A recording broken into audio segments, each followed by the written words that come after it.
tema të tjera ku ti je fokusuar, e përmend dhunën ndaj grave.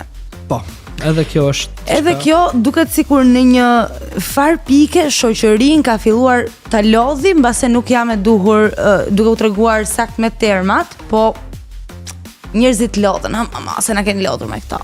Njerëzit lodhen sepse janë tema të cilat nuk fliten shumë, duan vetëm dallaveret e TikTokut dhe Instagramit, që unë jam vetë në TikTok dhe në Instagram dhe prap ndonjëherë dhe vetë jam duke dallaver kur bëj ndonjë gjë më shumë, ndërkohë që këtej nga ana tjetër po ndodhin disa situata. Unë nuk po them që ne të përfshihemi në çdo lloj situate të mundshme, kur unë thash vetë që në disa nuk kam fare informacion, pavarësisht se dua të përfshihem, dhe nuk përfshihem për arsyen e vetme se s'dua të jap mesazhin e gabuar, nuk dua të ndoshta të prish edhe më shumë punë nga ç'është prishur.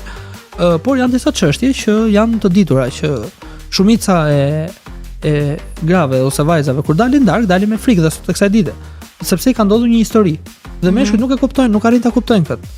Unë nuk është po them që e kuptojnë 100% diçka të tillë, dhe ka shumë vajza që kanë vojtur dhe unë se vedo të kur veten time në vendin e atyre, që te prodhonimit e dhuna gjitha të tjerat, por nga ana tjetër vej veten si mashkull, që kam një partnere, kam një mam, kam një teze, kam një shoqe, dhe ato më kam mësuar si duhet sillen. Pastaj pjesa personale imja, a i vojun këto mësime në punë apo jo, është te secili prej nesh, këto po mundohem bëj, sepse ka shumë adoleshenta që ngjojnë njerëz që ndërtetin online, që janë dhe më të këqij se ai, që thonë femra ka vendin kuzhinë dhe ti duhet të jesh as, duhet të jesh alfa, duhet të jesh, dhe fillon ka keq konceptim, dhe kjo ka filluar të vi dhe te vajzat, sepse partnerja ime është ekonomiste, gjë ka sritë njëkohësisht, dhe ka menaxhimin e lekut shumë më kollaj se sa unë, që po të mbi në gjë gokut në dorë e blej direkt.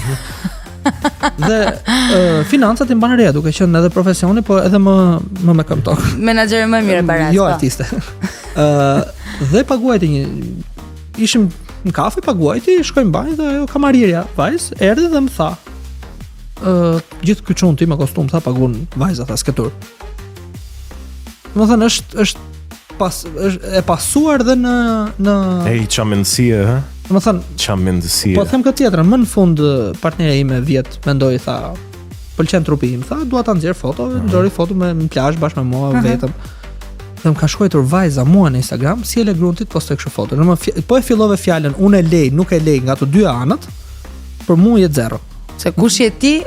Jo, ka gjë, para punës ke kalu 18 ose siç ta mund ke kalu 21. Njëri i pjekur. Mendoj që në 21 fillon dhe piqet tamam një. Njëri i pjekur i vaksinuar. Ato shprehet më vonë. Pastaj është tjetra.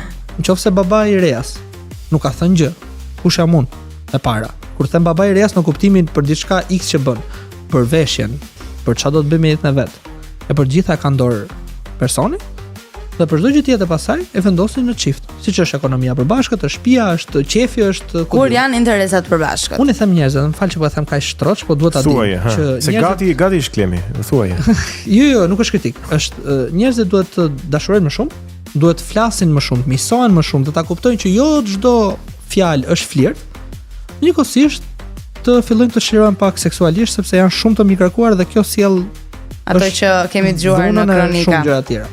Fatkeqësisht i kemi dëgjuar në për kronika edhe nuk na sa më i lirshëm ti jesh me muhabetin, sa më libër i hapur ti jesh. Un kam këtë shprehje tash që e them gjithmonë, që nëse nuk lëndon njëri dhe është me konsent dhe është legale, të mirë sa hapi derën çdo lloj forme. Sepse po të ecim me masën e gjerë, çfarë mendon masa e gjerë, ne sot do ishim mbyllë në shtëpi. Të gjithë. Fatkeqësisht po.